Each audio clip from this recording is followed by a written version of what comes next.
بسم الله الرحمن الرحيم. الحمد لله والصلاة والسلام على رسول الله وعلى آله وصحبه أجمعين. اللهم وفقنا لما تحبه وترضى. السلام عليكم ورحمة الله وبركاته. ومركز لي برنامج كني أركتي وراه عن ما أنت كسو قادن دونا هدو إلهي راهدو قوان قادة شدا مهمة إلى هاي وحقفك لو جبه هي سي قوان قادة شدا وبرتو أما نفتي سوى عادة وقديكو iyo waxyaabaha la midka ah mowduucan go'aan qaadashada waa mowduuc qof walba u baahan yahay ardayga u baahan si casharadiisa uu sii wato oo uu arday guuleysto uu noqdo macalinka iyo qofka shaqeynaya u baahan waalidka ayaa u baahan si caruurtiisa u barbaariyo qof walba oo noloshan adduunyada joogo wuxuu u baahan yahay si mowduuc gaar ah uu uga mar dhaliyo ama uu ugu guuleysto wuxuu u baahan yahay wax loo yaqaan go'aan qaadashada go'aan qaadashada oo ah mowduuca ka hadalkiisa iska badan yahay ama iska sahlan yahay markii laga hadlaayo laakiin waxa adag dhaqangelinteeda ayaa ah mid lagu kala tagay oo dadna ama ay ku guuleysteen qaarna ay ku fashilmeen sidaas la mid ah mowduucan ka hadalkiisa waa in isla fahanno marka koobaad inuu yahay mowduuc islaami ah macnaha mowduuc islaamka raad ku leh saameyn ku leh saldhigna uu yahay nusuusta diinta islaamka sababtoo ah qofka muslimka ah waxay noo sheegtay diinta islaamka inuu ku jiro dagaal cadawga uu kula jiro shaydaanka ah dagaal uu kula jiro maaragtay dadka dhibka wada ama maaragtay diinta ka hor imaanayo cadawgeeda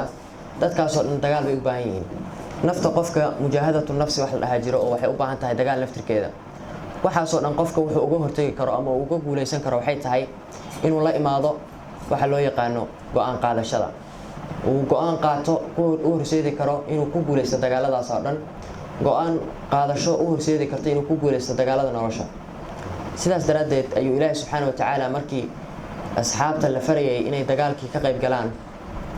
nabiga kaleey salaatu wasalaam Ilaahay wuxuu ku soo dejiyay yaa ayyuhalladheena aamanuu maa lakum idhaa qiila lakum infiruu fi sabiilillahi thaqaltum ila al-ardi araditum bil hayati ad-dunya min al-aakhirah fama mataa'u al-hayati ad-dunya fi al-aakhirati illa qaliil Ilaahay wuxuu yiri ku Ilaahay rumeeyo maxal idin arkaya markii Ilaahay xaqiisa la idin kugu yeeray iyo dagaal iyo jihaad in aad dhulka isku dajinaysaan ithaqaltum ila al-ardi go'aan qaadasho la'aan darteed ayaa lagu eedeeyay munaafiqiintii saadaradeed waxay tahay qofka muslimka marka cibaadooyinka markii laga hadlaayana Ilaahay subxaanahu wa ta'aala waa kii munaafiqiinta la wada qaamu ila as-salaati qaamu kusala iyagoo maaragtay ay ka muuqatay cajzi fara badan iyo isdibdig ayay salaada u istaagaan haday salaada u istaagaan cagsiga mu'minka xaaladiisa waa cagsigeeda taas go'aan qaadasho leeyahay wuxuu iqbaalaa oo toos u aadaa shaqada loo diray haday tahay mid adduunyo iyo haday tahay mid aakhiraba sidaa daraadeed ayuu Ilaahay munaafiqiintii markii uu ka sheekeynay xaalkooda dagaalka markii la aaday wuxuu yiri radu bi an yakunu ma'a al-khawalif waxay ka raali noqdeen inay ka mid noqdaan kuwa dib dhaca kuwa haro oo dagaalka ka haro waxa lagu eedeynay waxay ahayd waa go'aan qaadasho la'aan iyo inaysan lahayn go'aankii hadii marka qof uu doonayo in uu ummad horumariyo aan ka bilowna naftiisa inuu horumariyo inuu qoys horumariyo inuu arday horumariyo oo wax baraay inuu bulsho horumariyo iyo inuu ummad horumariyo intaba waxay u baahan tahay go'aan qaadasho nabi maxamed kaleey salaatu wasalaam maalintii kaligii la soo diraayay waxa la soo diraayay maysan ahayn ciidan iyo miisaaniyad lacageed la siinay maysan jirin waxa la soo diraayay waxay ahayd iimaan dhab ah iyo go'aan qaadasho xaqiiqo ah taasoo horseedaysay inuu waajaho waxaas oo dhibaatooyin ay mataacib ah iyo maaragtay challenges ah kaligiis inuu waajaho oo kaga guuleysto wuxuu uga guuleysanayna waxay ahayd go'aankiisii waxaan leenahay marka waxa ka soo horjeedo go'aan qaadashada oo qofka inuu isahlado isdhigto sidaa daraadeed mid wanaagsan maaha marka sahlashada ardaygeena u wanaagsaneyn qofka shaqeynaya u wanaagsaneyn waalidkiisa u wanaagsaneyn intabana natiijada ay ka soo baxaysaa oo qofkii wax sahlado waxa waaye natiijadii shaqadii uu qabanayay ay ka soo baxaysaa saadaradeed Ilaahay subxaanahu wa ta'aala mu'miniinta markuu leeyahay wuxuu yiri wabtaghi fima aataaka Allahu ad-dar al-aakhirah wala tansa nasiibaka min ad-dunya raadi si toos ah maaragtay u adeegso Ilaahay awooduhu ku siiyay waqtigaada u adeegso afkaaga u adeegso xubnaha jirkaaga Ilaahay ku dhameystiray u adeegso qalinkaaga u adeegso carabkaaga in aad ku gudatidood u waajahdidood maaragtay u fududeysatid in wadada aakhira ay kugu anfacdo waxaan leenahay marka go'aan qaadashada dhabta ah waa qofkii go'aan ku qaato faman zuhziha 'anil naari wa udkhila al-jannata faqad faaz qofkii naarta laga fogeeyo jannada la geeyo ayaa ah mid ka liibaanay go'aan qaadashada dhabta ah marka waxay tahay qofka inuu wadadaas khaldan ka leexdo go'aan inuu ku qaato wax walba oo kaga hor imaado hadday tahay naftiisa hadday tahay shaydaan hadday tahay shayaadiinta insiga iyo kuwa jinniga intaba in uu maaragtaaye hor istaago oo uusan maaragtaaye loodinin waxaasoo daruufo ah saa darteed waxaa la yidhi waxaa laga sheegay salafkii inay dhihi jireen qofkii hami sare leh waxaan janno ahayn kuma qanco macnaha meel saruu raadiyaa oo meelaan janno ahayn ma fiiriyo waayo waxaa kaloo laga sheegaa hadallada casiimada ama go'aanka ku soo arooray waxaa ka mid ah alcajzu shariiku lxirmaan qofka inuu cajzi iyo wahsi iyo maaragtaaye cajisnimo la imaado waxay lamaano la tahay inuu qofkaas wax waayo saa darteed qofka faqiirka ah waa la garan karaa qof faqiir ah oo naafo ah waa la garan karaa qof faqiir oo aan shaqaysanaynin oo xubnihiisa jirka aysan dhammaystirnayn laakiin faqiir dhammaystiran wax la fahmi kara ma ah because sababtu waxay tahay ilaahay subxaana wa tacaala bini aadankan imkaaniyaad buu siiyey suuragalnimo wuxuu siiyey waxaa waaye adduunyadan iyo wax ku dul nool oo dhan in isaga loo abuuro loo fududeeyo wasakhara lakum maa fi samaawaati wamaa fi lardi waxa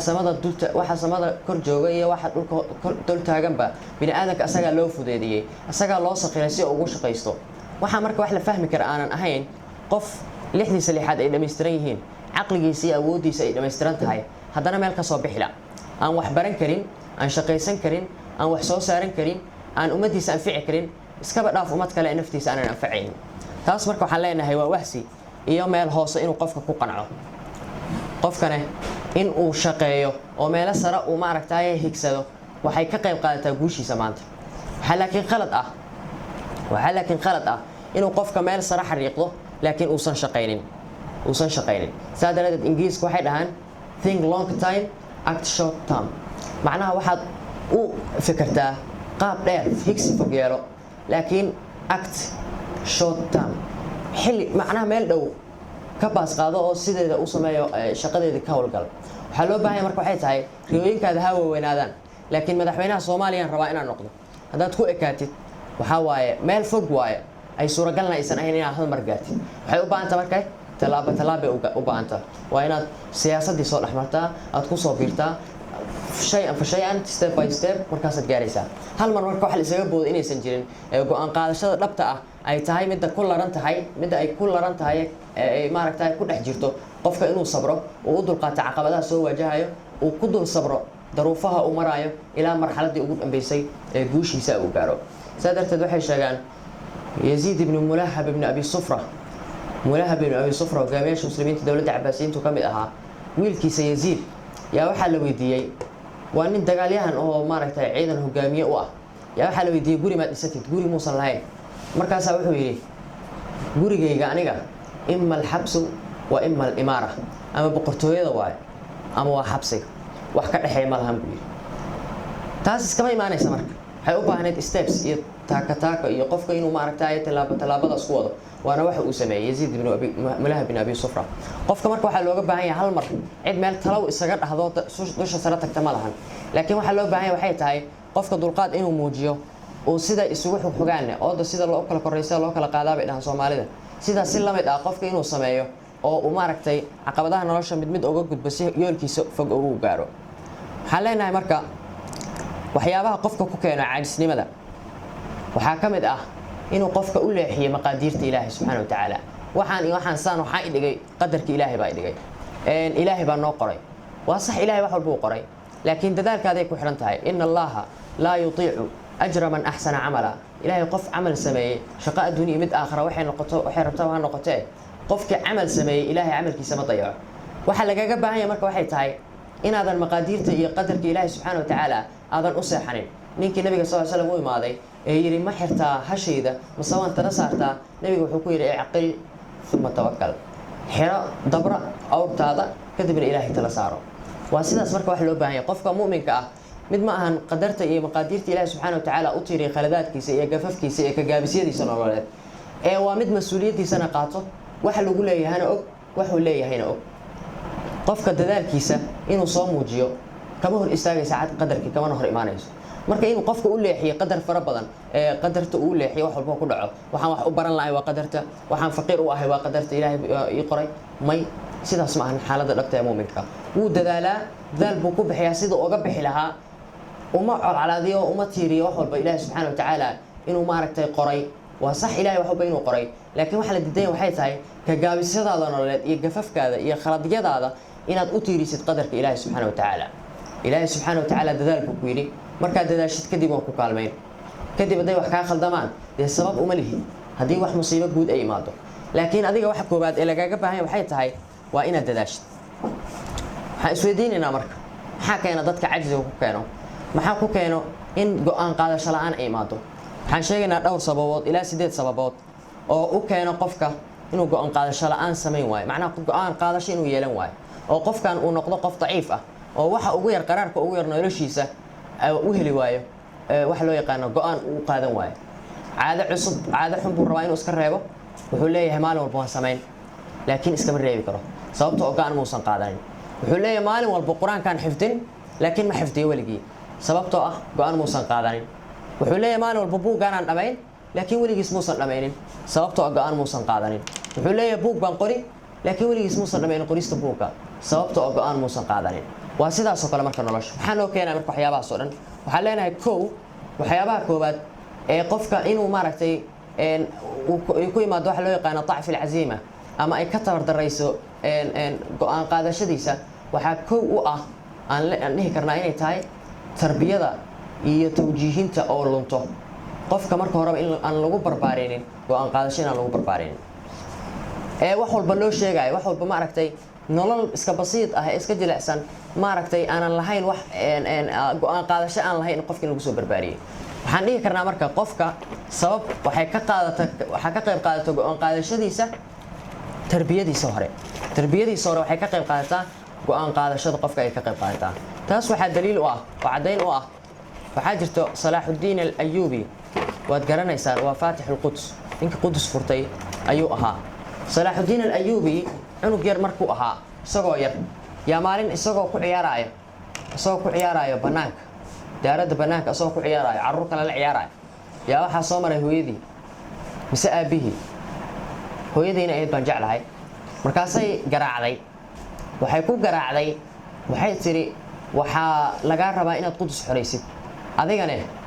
بناك هتسقى عيارسا عروك على عيارسا حب بيودي شيء لكن موسى أويني sababtay weydiisay haduu weeday markaas wuxuu yiri ma kaana li muharrir al-aqsa an yabki qof aqsa ama qudus xoreyn rabo inuu ooyo ma ahan dhaqsa maxaa maskaxdiisa ka dhacday oo maskaxdiisa fariisatay jacaylkii iyo ma aragtay rabitaankii uu qabay yool fog oo dheer dhaqsa waxaan ku abuurmay cunuga sarka ah ee maskaxdiisa dagay عزيمة iyo go'aan qaadasho waa sida darteed tarbiyada marka waxaan leenahay aad ay uga qayb qaadataa cunuga yarka markuu yar yahay in lagu barbaariyo in mas'uuliyad yar la saaro shay fa shay laakiin cunug aad ku barbaarisay filin kartoon inuu maatan daawado Tom and Jerry uu daawado banaanka isaga soo ciyaar cunuga xilligaas waa xilliga uu u baahan yahay maskaxdiisa in la dhiso waa xilliga uu u baahan yahay in mas'uuliyad la baro waa xilliga uu u baahan yahay in riyadiisa kor loo qaado oo waxa uu ku riyoonayo maxaad rabtaa inaad noqotid markaad cunuga dhahdid waa inuu wax weyn ku sheegi karo waxbaan rabaa inaan bedelo سادرتين وحيد عن علماء التربية ضدك كشكيو وحيد عن لبا إلى 6 سنة لبا إلى 7 سنة أيا عنق بحالة نساء بقول كيف السديتن قناعات كيسة يوحيابها وقناع سنياي مفاهيم تنرش وكهيستو ما أركتاي عن قادة شديسة بقول كيف سديتن بحالة نساء لبا إلى 6 سنة لكن أنا قاعد حلقة سبحان الله بحثت عيار عنق سيد لوكل كلها مسا أفكار لوجهاي يسديت سنة جرجارايا marka waxa loo baahan yahay waxay tahay waalidiinta mas'uuliyadda saaran in caruurta ay ku barbaariyaan go'aan qaadasho ay ku barbaariyaan oo cunuga markuu yahay rihaba la qabadsiiyo inuu go'aan qaato sababka labaad waxaan dhihi karnaa inuu qofka ku mashquulo jacaylka dunyada iyo waxyaabaha hareeraysan ee noloshiisa ku hareeraysan macnaha waxyaabaha hoose qofku inuu isaga qanaco qof baad weydiinaysaa maxay tahay maxaa jeclaan lahayd hadii wax baan ku sameyn hada wax walba aad rabtid ku sameyn aan ku dhaho maxaad jeclaan lahayd qof baa la dhigi markaasuu wuxuu leeyahay waxaan jeclaan lahaa inaad iPhone isiisid iPhone 13 Pro Max inaad isiisid si aan sawirro fiican isaga qaado qof bay ridiisaas tahay laakiin waxaan ogaanaynaa wax dadka waxay ku kala duwanaadaan waxay tahay riyadooda intay gaarsiisan tahay qof walba intuu wuxuu ka fikirayo go'aan qaadashadiisa waxay la eg tahay riyadiisa intay fog tahay ama ha yaraato markaas ama ha badnaato marka waxyaabaha ka qayb qaata waxay tahay qofka inuu ku mashquulo maantana wiilku ku mashquulsan yahay funaanadii soo baxday iyo kabihii soo baxay gabadhay ku mashquulsanta kaba walba kabahay ka taaka dheer yihiin ay ku mashquulsan tahay make-upka ugu dambeeyay ku mashquulsan tahay wiilashay ku mashquulsan yahay heesihii ugu dambeeyay maaragtay xalay yaa dheelay waxaasoo dhan waxay hoos u dhigaysaa casiimada iyo go-aanka qofka muslimka uu yeelan lahaa go-aanka marka qofka waxaa qayb ka qaato hamigiisa intuu la egyahay ama ha yaraado ama ha sahlanaada hadda kahor qofka wuxuu ugu yidhi macnaha mar walbood aragtid wuxuu ka sheekeeyaa heblo saanay heblo tiri saanay heblo tiri saanay heblo tiri marka waxaan yidhi hamigaaga heblaha ka sarreeyo qof walba marka hadda hamigaaga hebel ama heblo ha ka sarreeyo shay ha ka sarreeyo wax taajabol oo maadi ah oo la taaban kara ha ka sarreeyo hamigaaga tantaxu tharaaba thuraya bay dhahaan meelaha sarsare xidigaha kuwooda sare inuu taabtaal rabaa hamigaaga wax fog aad ma aragtaay ku qanacdid ee wax hoose aadan ku qancin sababka afraad sababka saddexaad ka qayb qaadan karo in qofka uu ku dhaco waxa loo yaqaan casiimadiisa ama go'aankiisa hoos u dhaco waxaan leenahay waa qofka inuu waayo hadaf sare inuusan qofka lahayn maxay tahay riyadaada nololeed ama maxay tahay hadafkaaga nolosha marka la yiraahdo qofka inuusan ku sheegin wax aad u sareeyo hagsi fog inuusan qofka lahayn saa darteed waxa waaye qofka waxa ka qayb qaato waati hadda aan xusaynay qofka waxa ka qayb qaato rumaynta riyadiisa waxay tahay higsigiisa oo fogaado go'aan qaadashadiisa waxa ka qayb qaato higsigiisa oo fogaado riya ma leedahay horta maxay tahay hadafkaaga nolosha waa qofka inuu wax u qeexan yahay ramadaan markuu dhamaado waa inuu 3 jeer quraanka dhameeyo waa hadaf waa inuu qofka waxaas oo kale u qorshaysan yahay uu leeyahay dagaandeg nololeed iyo maaragtay darajooyin noloshiisa ay ku socoto oo uu rabo inuu xaqiijiyo inuu yeesho laakiin qof iska socdo maaragtay waxaan leenahay go'aan qaadasho inuu yeesho qofkaas way adkaanaysaa sababka afraad waxaan dhihi karnaa inuu yahay in la waayo motivation xaafis qofka wax dhiirigeliyo oo gudihiisa ka imaado in la waayo dhiirigelin ma u baahannahay haa waa u baahannahay ma dhiirigelin banaanka aan u baahannahay mase dhiirigelin gudaha u baahannahay waa dood taagan laakiin waxaan aaminsanahay aniga in dhiirigelin gudaha ah qofka uu u baahan yahay ee uusan u baahnayn dhiirigelin banaan ah uusan u baahnayn taas waxaan ku sabayn karnaa qofka in loo sabciyo oo wax fiican baa sameysay la dhaho ma laga yaabaa inuu mar iyo laba ku farxo laakiin inaysan ka qayb qaadanin baa la rabaa inuu wixii haddii uu waayo uu dib u dhaco haddii aad hadashid oo dadka la hadashid oo dadka wax wanaagsan aad u sheegtid waa laga qaadan waaye maha inay ku niyad jabiso wax fiican baa samaysay la ima dhihin maha inay ku niyad jabiso haddii qofka hadaf xaqiiqo uu leeyahay oo hadafkiisa aakhiro uu yahay oo hadafkiisa meel fog uu yahay waxaa adag waxaasoo dhan inay loodiyaan waxaa adag waxaasoo dhan inuu marmarsiyo justification kaga dhigto inuu ka haro ama cudurdaar kaga dhigto inuu ka haro hadafkiisii raadcinta hadafka marka waxaan leenahay waxaa goldhig u ah qofka inuu motivation gudaha uu leeyahay xaafis gudaha inuu leeyahay qofkan in gudaha laga taagay oo wax ku dhex jira ay leeyihiin hadafkayga waxaa waaye inaan dad fara badan bedelo qanaacadkooda iyo mafaahiimtooda iyo waxay ku qanacsan yihiin qofkaas marka sabcis uu waayay ama mid uu helay ama waa mahsan tahay wax fiican baa samaysay iyo keep going uu helay lagama yaabo inay kaga qayb qaadato istaagiisa ama sii socodkiisa wax ka weyn marka inay jiraan baa la rabaa wax ka weyn qofka noloshiisa wax dhiirigelinayo oo uu u nool yahay sababkeeda jannaan u nool yahay firdaws al-a'la baan rabaa waxaan rabaa ummad inaan bedelo jiilka dhan tarbiyadooda inaan bedelan rabaa qaab wanaagsan aan ka dhigo waxaasoo dhan waxay ka qayb qaadanayaan qofka qanaacadkiisa iyo mafaahiimtiisa iyo go'aan qaadashadiisa ay ka qayb qaadanayaan doctor baa ka sheekeynaya xilliga gumaystaha ingiriiska uu joogay urdun yaa wuxuu yidhi waxaa la qodayay sikak xadiidiya railway meesha tareenka ay wadadiisa waxaa la railway sikak xadiidiya wadadaasaa la qodaya buu yidhi ingiriiska marka wuxuu u baahday wadada dhagax baa laga jabinaya buur bay fuushay dhagax baa la jabinaya dhagaxii la jabinayay koronto iyo mashiimo fara badan oo xoog leh oo lagu jabi ma laha waxaa loo baahday marka nin xoog badan inta la soo kireystay oo lacag la siiyey yaa xal yidhi noo jabi adiga ninka wuxuu sameeyaa wuu soo qabtaa buris weyn buu soo qaataa waa nin murqa waaweyn markaasuu ku dhuftaa mid yar baa marka caataa daba joog midkan yarka ma ku filno in uu dhagaxa jabiyo laakiin shaqadiisa maxay tahay shaqadiisa waxaa waaye ninkan markuu ku dhufanayo fuburiska iyo wuxuu ka daba dhaca wuu u qayliyaa wuu u ciyaa wuu dhiirigelinayaa macnaha wuu u ciyaa naxiix baa la dhaha marka midkan yarka naxiix wuu ka daba ciyaa markuu ku dhufan rabuu saas leeyahay marka wuxuu u sameeyaa wuxuu niyaddu u dhisaa waxnaha waa samayn kartaa ku soco buu leeyahay moogta maalinkii dambe wuxuu yidhi ninkii ingiriiska meesha injineerka ka ahaa yaa imaaday kii xoogga weynaayoon shaqaynaynin markaas wuxuu yidhi maxaad u shaqaynaynin kaas wuxuu yiri kii caatada igu hayba iyaga ma qambiyo ma shaqay karo marka qofkan muslimka ah uma baahna naxiixaas midkaas ka daba qayliyo ku hayo uma baahno kaliya ba socon kartid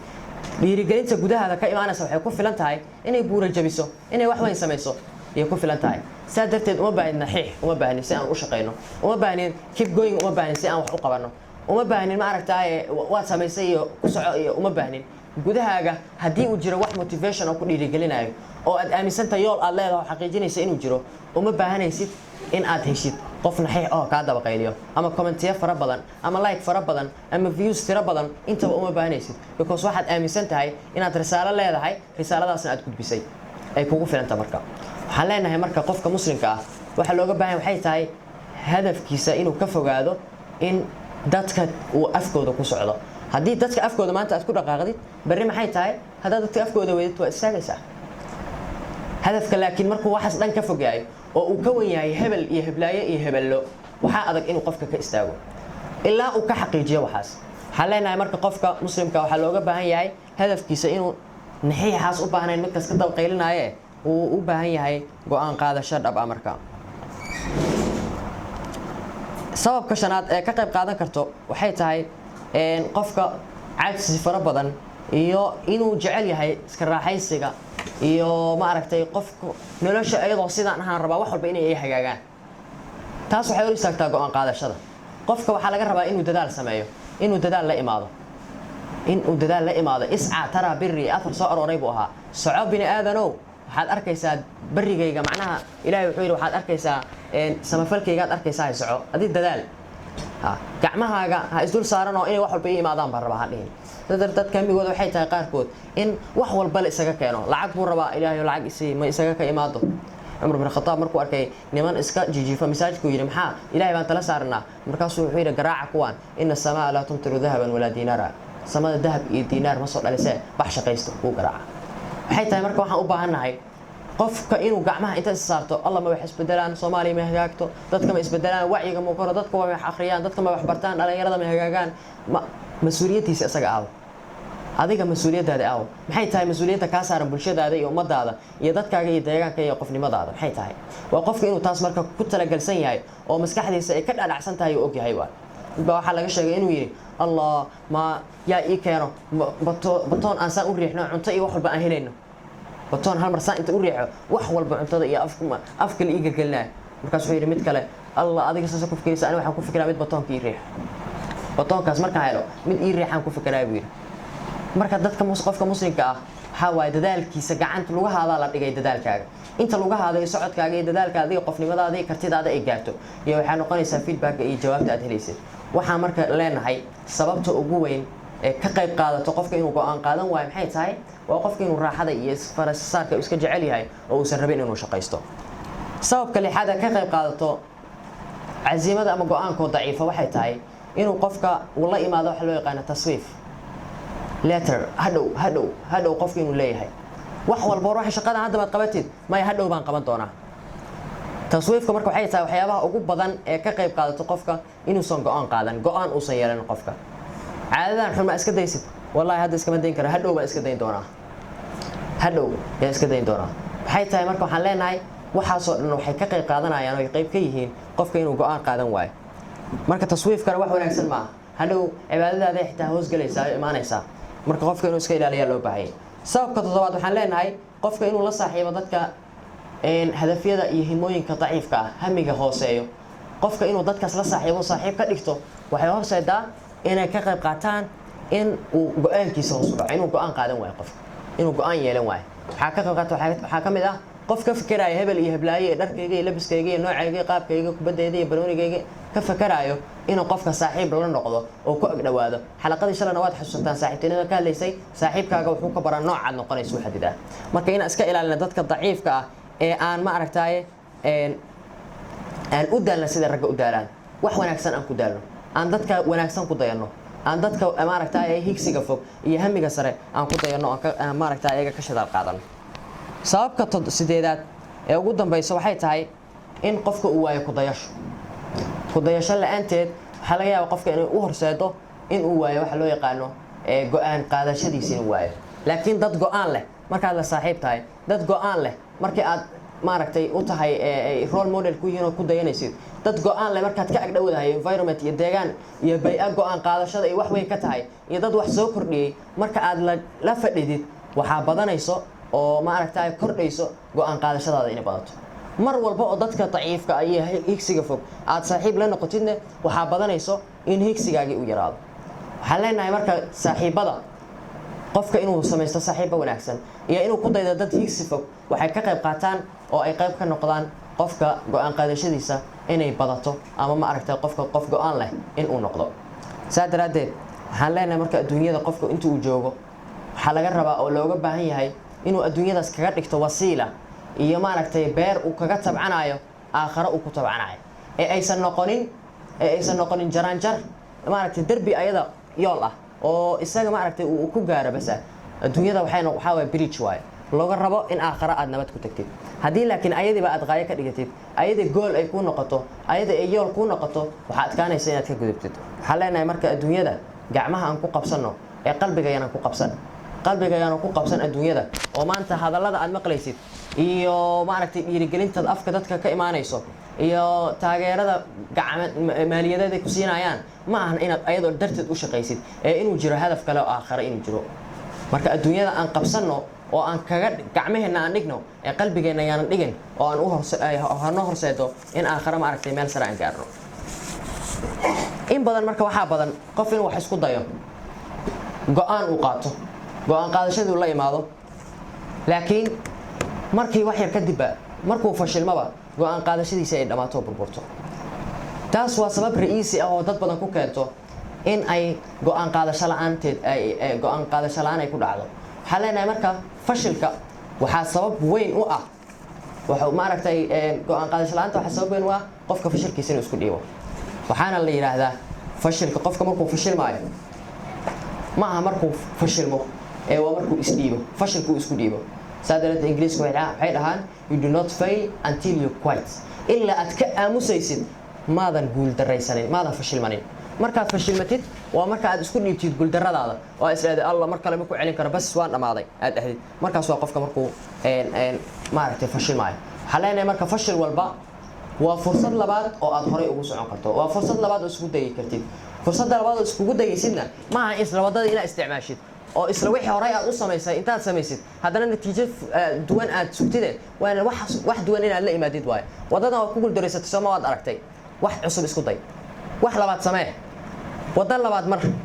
markaas tii horena waxbaad ka baranaysaa tanna waxay ku horseedaysaa inaad guul gaarto saa darteed Albert Einstein wuxuu leeyahay qofka inuu sameeyo hal ficil inuu sameeyo laba jeer oo kala duwan macnaha waxbuu ku guuldaraystay mar labaad buu ku celiyay isla wadadii buu maray macnaha wada kale muusan soo marin wuu ku celiyay laakiin isla wadadii buu maray wuuna ogaaday inuu ku fashilmay haddana inuu sugo qofkaas natiijo duwan oo tii hore ka duwan wuxuu leeyahay doqonnimo waay isku dayga marka ma ahan wadadii hadda aad martay inaad ku laabatide waa wado cusub inaad martid markaas natiijo duwan aad heli kartaa ama aad filan kartaa laakiin isla wadadii hadda aan maray baan mari haddana natiijo duwan baan heli wax suuragal ma ahan doqonnimo waa midaas waxaan leenahay marka qofka waxa looga baahan yahay waxay tahay go'aan qaadashadiisa inuu ku laro isku dayo fara badan go'aan qaadashadiisa inuu ku laro oo ku daro go'aan qaadasho fara badan oo haddii wadadan uu ku fashilmo mar labaad wada kale uu tijaabiyo qofka go'aankiisa wax ka weyn ma laha ya jamaaca saa darteed waxay yiraahdaan ma aragtay qofka waxa kali ah ee hortaagan waa go'aan qaadasho la'aan waxayna yiraahdaan qofka wuxuu ka baqaa natiijo darro laakiin waxa laga baqa waxay tahay inuusan go'aan qaadanin haddii go'aan aad qaadato waad samayn kartaa saa daraadeed ibn qayyim al-jawziyya wuxuu leeyahay qofka ninka haddii uu hor istaago buur oo uu aamino inuu buurtaas dumin karo la azaalahu wuu go'aansado wuu burburin karaa buurtaas wuu suurin karaa haddii aad fiirisaan taariikhdana waad arkaysaan dad macnaha wax mustaxiil ah impossible wax loo arkaayay dad sameeyey sababtu maxay tahay waa go'aansadeen go'aan qaadasho kumaysan ekaanin laakiin wadadeedii bay mareen waa u dadaaleen waxaan leenahay marka qofka wuxuu u baahan yahay waa go'aan qaadasho si wax fara badan uu sameeyo shaydaanka ayaa ah cidda ugu weyn ee qofka muuminka ah dagaal uu kala dhaxeeyo laga soo bilaabo aadam calayhi salaam markuu naarta ka soo saaray ee ilaahay hortiisa ku dhaartay oo yiri la uqwayannahum ajmaciin dhamaantood waan baadiyeyn doonaa ilaa cibaadaka minhum almukhlasiin adoomadaada kuwa khaaliska kuwa ah daacadda kuwa amoogiye inta kale waan baadiyeyn doonaa saa daraadeed adoomadii xataa kuwa khaalisiinta ahaa kamuusan harin shaydaan dagaal badan buu ku hayaa dagaalkaas inuu qofka muslimka u toghayo oo uu la socdo oo uu maaragtay ku dadaalo sidii kaga hortagi lahaa waayo shaqadiisa nolosha inta uu joogo waxaa la sheegaa markii ibn qayyim wuxuu xusay in lix dagaal lix isku day uu shaydaanka uu maaragtay mu'minka ku dayo qofka muslimka uu ku dayo insaanka bini aadanka 6 jeer ayuu shaydaanka inuu baadiyo isku dayaa sadarta shaydaanka xitaa isku day uu sameeynaa adiga marka isku day maxaad u sameyn karin hal isku day kugu soo weeray marka uu ka reen waay iskaga muusan laabanay 6 jeer ayuu isku day doonaa marka koobaad wuxuu leeyahay ibn qayyim wuxuu isku dayayaa qofka shirki inuu ku rido gaalnimo inuu ilaahay cid kale la wadaajiyo wabil ficil shaydaan waa ku guuleystay in fara badan oo kamid ah because 80% dadka adduunka joogo 60 milyan ee dunida ku nool 80 kamid ah ilaahay subxaanahu wa ta'aala cid kale wax la wadaajiyaa wax warab ha noqdo diinta rabaan magacooda ha ku magacaabaan ilaahay subxaanahu wa ta'aala waxbay la wadaajiyaan waxaa leenahay marka 20 bas ah ayaa dad sheeganaya inay muslimiin yihiin inta mu'miniin ay ilaahay hadana siiyo hadana 20 bas boqolkiiba ayaa waxay yihiin muslimiin dunida maanta ka caalamka shaydaan marka aad buu u guuleystay dagaalka koobaad dad badan inuu ilaahay subxaanahu wa ta'aala wadadiisa marin habaabiyo oo gaalnimo uu ku rido dad fara badan gaarsiiyay isku dayga labaad ee shaydaanku uu sameeyay waxay tahay bidca inuu kaga rido aqeedada qofka i'tiqaadkiisa iyo rumaynta ilaahay inuu kaga rido aad ay aydan u badatay macal asaf dad fara badan buu ku riday oo aqeedadoodii u baadiyay oo wax fara badan u ku riday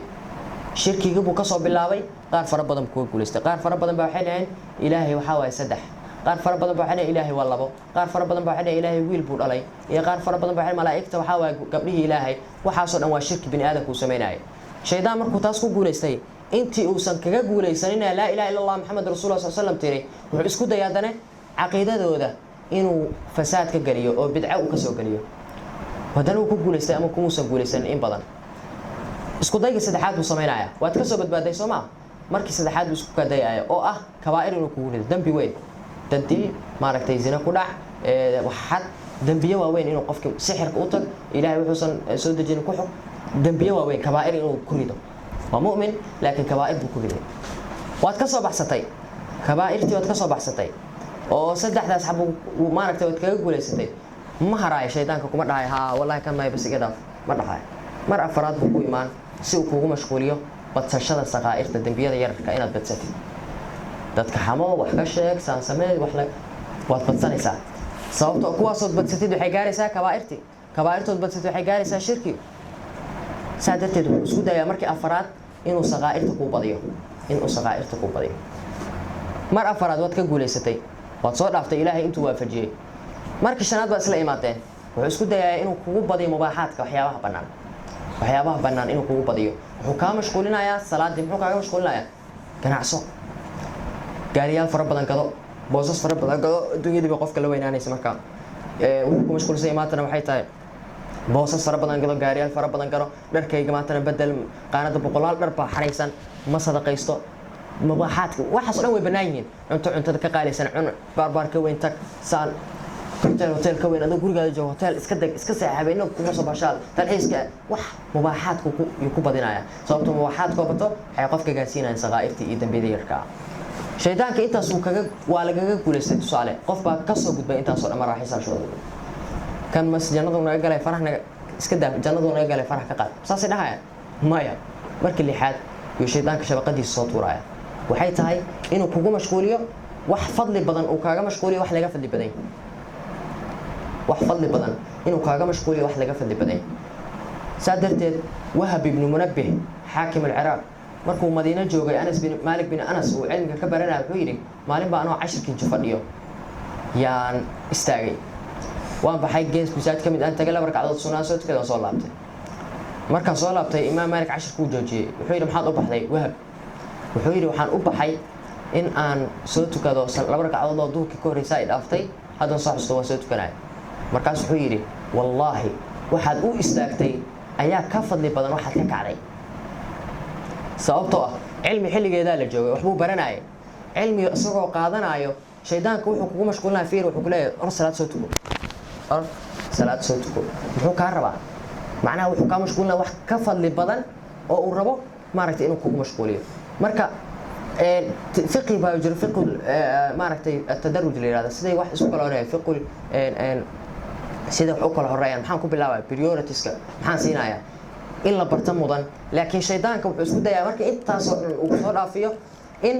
uu kugu mashquuliyo wax fadli badan uu kaa mashquuliyo uu kaaga mashquuliyo wax laga fadli badan yahay jihaadka aad buu ku leeyahay halka waalidka ay ku fadhiyaan waa wax laga fadli badan yahay kaaga mashquulinayaa wax maaragtay wax ka fadli badan yuu maaragtay kaaga mashquulinayaa waxa leenahay marka sadarteed wuxuu sheegaan shaydaan wiil ba mar walba waxa dhaafi jirtay salaad subax yaa dhaafi jirtay markaas wuxuu yiri wallahi haday salaad subax maanta idhaafto konton maskiin baa quudinaya konton maskiin yaa quudin hurdada kama soo kaci jiray shaydaankaas si sahal moqto dhaguhu waxa uga soo shubi konton maskiin yaa hadayba salaad idhaafto konton maskiin baa quudin maalinta koowaad uu sameeyay konton maskiin buu quudin maalinta labaad shaydaanku wuxuu yiri way kiciyay salaad aadaanka koowaad baa soo kaca shaydaanka marka bini aadanka marna ma deenayo wuxuu ka rabo waxay tahay inuu ugu yaraan hadii wax kale uu waayo waxay tahay inuu ka mashquuliyo waxa fadliga badan uu kaga mashquuliyo wax laga fadli badan hadii lixdaas muhaawala laakiin aad kaga guuleysatid shaydaanka waad ka guuleysatid waxaan arkaynaa marka bini aadanka mar walba dagaal joogto ah ayuu ku jiraa oo loo baahan yahay inuusan isdhiganin oo loo baahan yahay inuusan isdhiibin isku dayada uu badiyo waxaan leenahay marka saddex qaacido ayaa sheegaynaa oo muhiim u ah qofka go'aanka inuu qaato go'aan qaadasho u yeesho qaacidada koowaad waxay tahay inuusan qofka isa sahlashada inuu qofka ku qanco waxa kamid ah hadalka loo sheegay adiga waxaan ma sameyn kartid ma afartan bari baad 10 akhrin kartaa ma waxaas ma sameyn kartid inuu qofka ku qanco oo haye uu dhaho waxa way sahlashada kamid tahay inuu qofka marka asaga awoodiisa iyo kartidiisa iyo bini'aadanimadiisa uu ku kalsoonaado uusan maqlin oo uusan dhageysanin oo warkooda uu qaadanin muxbiqiinta iyo dadka ku hareeraysan niyad jabinay uusan warkooda qaadanin taas waxay horseedaysaa qofka inuu guuleysto go'aan qaadashana uu yeesho oo qof go'aan leh uu noqdo sadarteed Albert Einstein nin la yiraahdo oo American ah jiray isagoo 12 sano jir aabi horto wuxuu ka shaqeyn jiray dadku wuxuu ahaa ka shaqeeyo beer weyn buu Washington DC ku lahaa marka beertiisa wiilkiisa kala shaqeeya iskuulkana uu soo aadaa maalin walba beertaas uu joogi jiray aad buu marka wuxuu u jeclaaday fardaha raacistooda ka shaqeynta beerta dalagga iyo soo qabashadii waxaas uu iska jeclaaday beerta ku jiristeed isagoo iskuulka dhigto class 6 markuu ahaa yaa macalinkiisa waraaq u dhiibay ardaydii oo dhan kaas wuxuu yiri arday walba ha ii soo qoro waxa uu ku riyoonayo wuxuu rabaa arday walba wuxuu rabaa ii soo qoro hadafyadiisa nolosha markuu weynaado wuxuu rabaa inuu xaqiijiyo saaxiibkan waraaqdii uu qaatay wuxuu ku qoray aniga waxaan rabaa inaan yeesho beer weyn maaragtay 2000 kilomitir ah waxaan rabaa inaan xoolo fara badan ku xanaanaysto inaan fardo fara badan dhaqdaan rabaa in wax badan ku sheegay marka waxa dhacday uu tagay wuxuu u geeyay waraaqdii macalinkiisa u geeyay kaas waraaqdii jajacay eber busosi wuxuu yiri waxaan hadaf ma ahan maba gaari kartid waxaas faqiir baatiin beer xunto aabaa u leeyahay madarteed baa waxa u malaysaa in aad beer weyn ku samaysan karto adiga waxaas macquul ma ood wax kala soo qor markaas maksuud yeelay wiilkii aabis wuu imaaday markaas wuxuu yiri aab hada aad go'aansatid inaad waxaad samaysid waa samayn kartaa macallinkaaga iyo cid kale midna ka horisaay karto wiilkii iskuulkii uu dhameeyay riyadiisa kama aysan bixin hadafkiisa meel buu ahaa waxa waa go'aankiisii uu qaatay 12 sano kadib isla asaga wiilkii Einstein waxa uu sameeyay beer sida uu ku riyoonayo in ka badan 3000 oo fardo lagu xanaaneeyo lo tiro badan lagu xanaaneeyo nooc kala duwan ee dalagga uu ka soo baxo ubaxa ugu badan ee Mareykanka maaragtay laga soo dhoofsado laga keensado fardaha ugu badan Mareykanka asaga xanaaneeyo wuxuu noqday milyaneer waraaqdii iyada ahayd asagoo 70 sano jiro yuu soo saaray markaasuu isla soo sawiray waraaqdii beertiisii waraaqdii maalinkii eberta ka siiyay kaas wuxuu yiri maalin ayuu macalinkiisa saa'id laakiin waxa uu istaagay waxay ahayd go'aankayga xaleena marka qofka waxa ama kor ka dhigo ama hoos yeelo ama hor istaago ama wado u furo fursad u noqdo waxay tahay go'aanka uu qofka qaadanayo go'aankaas markii intuu leeyahay go'aansa adiga inaadan maaragtay aad quraanka xifdinaysid waad sameeyaysaa go'aansa waxbarashada waad sameeyaysaa qofka wuxuu go'aansada ayuu yahay marka sababka labaad waxay tahay ka qayb qaadanaysa qofka casiimadiisa iyo go'aankiisa inuu kor u qaado inay jirto hadaf sare iyo higsi qofka inuu leeyahay wax uu ku xisaabtamayo inay jirto waxaan rabaa inaan ummad bedelo waxaan rabaa inaan jiil barbaariyo waxaan rabaa inaan jannada ku galo wax inay jiraan qofka motivate gareynayo wax qofka u horseedaa inuu waxaan hore ugu sii socdo inay jiraan sababka labaad waa midaas midka saddexaadna waxay tahay qofka inuu akhriyo sheekooyinka iyo qisooyinka dadka go'aanka u saaxiibka leh, dadka hadafyada fog. qofka maaragtay boqolaal sheeka ka jirto, boqolaal buugaag ba laga qoray, dadkaas inuu akhriyo alhimma alcaaliya, maaragtay alcaziima, qofka go'aan qaadashada, maaragtay sida uu ula tacaamulayo daruufaha nolosha, waxaasoo dhan inuu akhriyo. taas waxay ka qayb qaadanaysaa korniinkiisa maskaxeed, waxay qayb ka noqonaysaa qofka inuu u horseedo uu maaragtay wax isku day sameeyo, uu wax isku dayo, waxay ka qayb noqonaysaa inuu qofka maaragtay goolkiisa iyo yoolkiisa u gaaro nolosha. tusaale Cuqbata ibn Naafic sheekadiisa aad bay ii saameysay. Cuqbata ibn Naafic waa saxaabi dadkii duulaya ka mid ahaa. wuxuu furtay Masar, isaga Camar ibn Caas ayaa Masar furtay.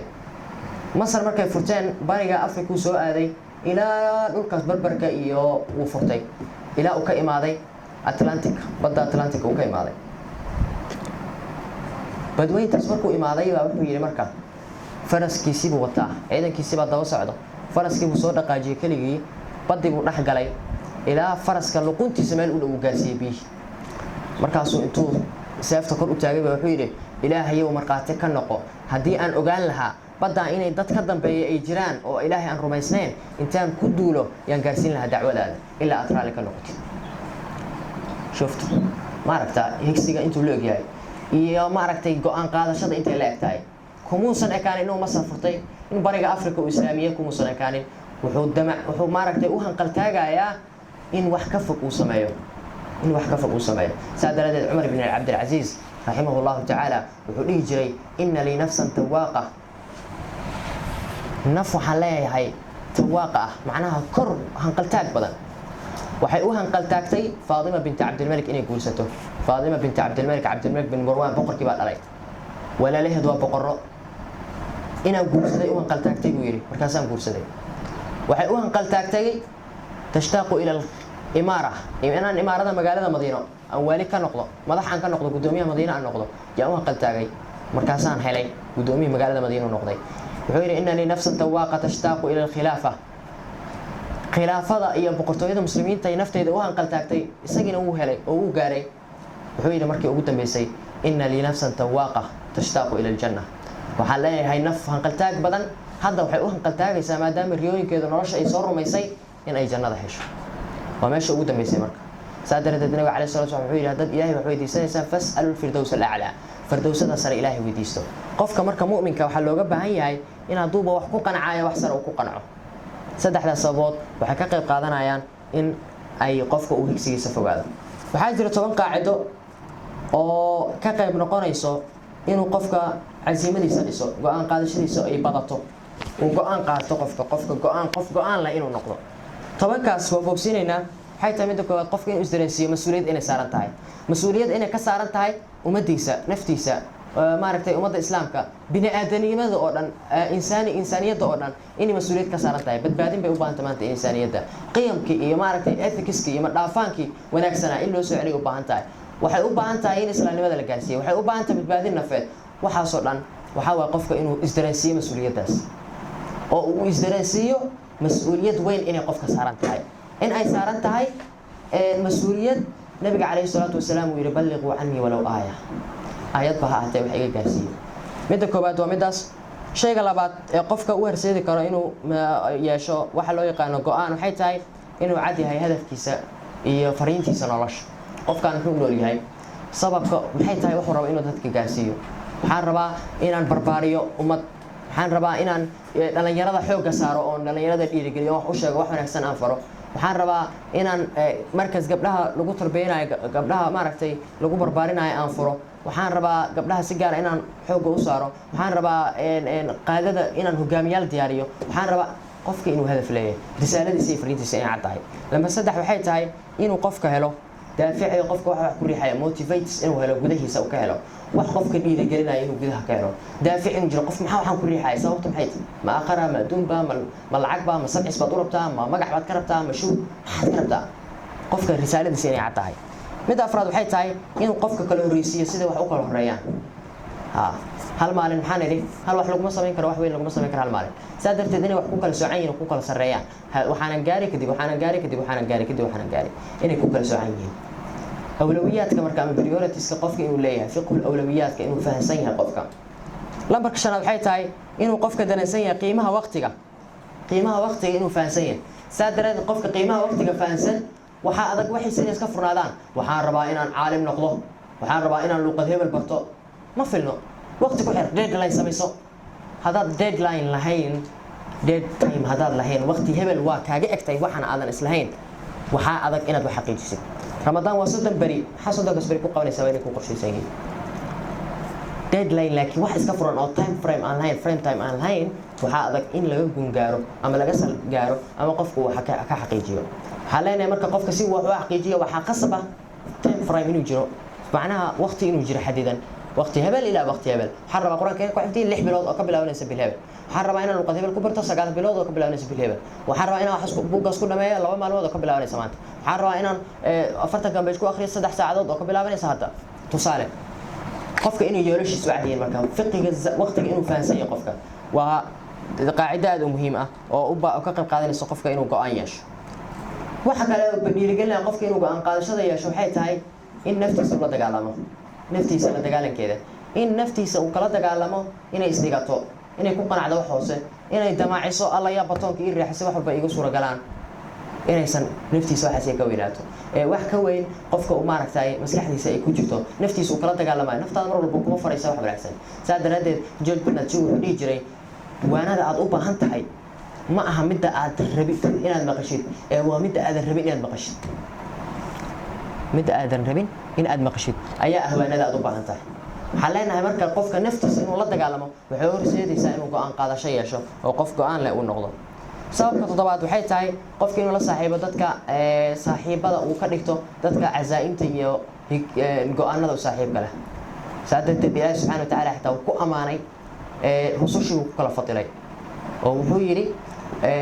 fasbir kama sabara ulul azmi way ka socon shantaas rusule ulul azmi loo magacdaray way ka socon rususha kale وفضل الله المجاهدين على القاعدين أجر عظيما dadka iska fadhiya dadka dagaalka aaday waxa la yiri way kala soocan yihiin maxaa lagu kala soocay kuwan go'aan bay qaateen way kala sareeyeen على القاعدين أجرا عظيما buu Ilaahay أجر weyn iyo maaragtay darajo aad u sareyso yaa lagaga soocay waxa qofka maaragtay ku gaaray marka waxay tahay inuu la saaxiibo dadka higsiyada iyo go'aanada u saaxiibka ah sababka sidee waxay tahay inuu qofka helo qudwaad leadership qofka inuu helo inuu role model helo dad uu ku daydo inuu qofka helo laakiin ciidan kaga dayda wanaag ma lahan ciidan kaga dayda ma aragtay ma jirto go'aan qaadashada way adkaanaysa qofkaas inuu go'aan qaato waa inaad leedahay cid aad kaga dayayso go'aan qaadashada mashruuc hebel buu fuliyay waxaan qof inuu jiro sababka sagaal waxay tahay qofka inuu barbaariyo oo uu koriyo awoodihiisa iyo skillskiisa xirfadihiisa inuu koriyo mahaaraadka skillska qofka waxay ka dhisaan qofnimadiisa dhisaan tatwiir dhaat self maaragtay improvement qofka inuu koriyo naftiisa hadalkan baranaya waxaan baranayaa xiwaaraadka iyo dialogueska wada hadalkan baranaya waxaan baranayaa sida wax loo qoro waxaan baranayaa sida blogs loo sameeyo waxaan baranayaa aaladda computerka xirfado qofka inuu yeesho taas waxay horseedaysaa qofka go'aanada seerka waxay horseedaysaa inuu go'aano waaweyn u qaato waxaa leenahay marka qofka inuu ku dadaalo skills iyo naftiisa xirfadaha naftiisa ay taqaano inuu aad u horumariyo ka qayb qaado dowrooyinka ka qayb qaado kulamada wacyigelinta ka qayb qaado macad facaal noqo taas waxay ku abuuraysaa ruux jecel taxadiga ruux rabto inay go'aan qaadato ruux maaragtay aan ku qancinin wax hoose iyo samaysanaysaa marka ogow 10 walba oo aad ka qayb qaadatid dowro walba oo aad ka qayb qaadatid seminar walba oo aad xaadirtid wuxuu ka qayb qaadanayaa oo uu qayb ka noqonayo waxay tahay qofnimadaada dhisideeda self improvementigaada iyo dhisitaanka qofnimadaada ku qayb qaadanaya waxa ogaataa markaad eelsan inaad xaadirtid duruusta cilmiga inaad xaadirtid goobaha wax lagu baranayo inaad ka qayb qaadatid ugu dambeyn sababka tobanaad ee lagu barbaarin karo go'aan qaadashada waxay tahay qofka inuu fiiriyo natiijooyinka qofka inuu fiiriyo cawaaqibta arrimaha in natiijooyinka uu fiiriyo ee uusan fiirin dhibka maanta u maraya tusaale buug baad qoraysaa maanta oo aad dib maraysid oo aad buugka qoraysid oo habeenaad soo jeedo ha fiirin waxaad fiirisaa asagoo la daabacay oo boqolaal qof ay akhrisanayaan markaas waxaa kugu dhiirigelinayso oo aad ku dhiirinaysaa inaad sii wadid sababtoo waxaad fiirinaysaa ilaa ma ta'ulu ilayhi al-umuur arrimaha waxay aadi doonaan ee maanta ma fiirinaysa marka inaan mustaqbalka fog fiirino ee maanta aanan fiirinin maanta inaad fiirisid maxaa iga soo kordhaya yaad leedahay Amazon ninka sameeyay wuxuu ku bilaabay qol yar oo uu ku iibiyo buugaagta electronic bas buugaagta online inuu ku iibiyo maantana Amazon dadka ka shaqeeya waxay 120 milyan oo qof baa ka shaqeeya shaqaalaha shirkadda bas Amazon shirkadda ugu weyn ee internetka wax laga gado waa midda koowaad waa iyada tan labaad waa Alibaba waxay tahay marka qofka in maanta uu safirin laakiin maxay noqon doontaa bari maasha bari shirkadda maxay noqon doontaa aasaasay bari muxuu noqon doonaa barnaamijkan qayriga ee bilowday bari muxuu inaad taas fiirisid maanta aadan fiirin taas waxay horseedaysaa marka qayb ka noqonaysa in higsigaada ay go'aan qaadashadaada ay adkaada waxaan isku dardaarmay marka waxay tahay qofka waxa uu yahay waa go'aankiisa intuu leeg yahay qof maanta waxaa jira go'aan aan qaadan karin waan tagi haddana muusan tagin maxaadan u tagin go'aanka uu qaadan waa uu ka cabsaday hebel iyo heblaaye waxbuu fiiriyey waxaa la rabaa qofka go'aanka hadduuba saxan yahay inuu ku dhaqaaqo uusan isbarin cabsida uusan isbarin inuu ka istaago uusan isbarin inuu faranaxo uusan isbarin inuu dib u dhaco ee u socdo taas waxay noo keenaysaa noo horseedaysaa in aan noqono ummad tigsi leh ummad isku day leh ummad wax samayso ummad wax curiso ummad wax soo saar leh ummad ilbaxsan ummad horumarsan ummad wax samayso inaan noqono waxa ku xiran waxay tahay in aan yeelano waxa loo yaqaano go'aan qaadashada marka waxaan kusoo gabagabeynaynaa inay tahay wax uu u baahan yahay iyo sifo iyo tilmaam uu u baahan yahay qof walba nooc walba uu yahay iyo shaqo walba uu hayo waxaad u baahan tahay go'aan inaad qaadatid si aad naftaada u bedeshid waxaad u baahan tahay go'aan inaad qaadatid si aad wax fiican u samaysid waxaad u baahan tahay go'aan inaad qaadatid si xiriirka adiga iyo Ilaahay subxaanahu wa ta'aala idin kala dhaxeeyo aad u wanaajisid qofka mar walba go'aan qaadashada kama maarmo Ilaahay subxaanahu wa ta'aala ha nagu duwo tawfiiqda hana nawaafajiyo waxa wanaagsan iyo inaan go'aano wanaagsan aan qaadano. Assalaamu calaykum waraxmatullaahi wabarakaatuh.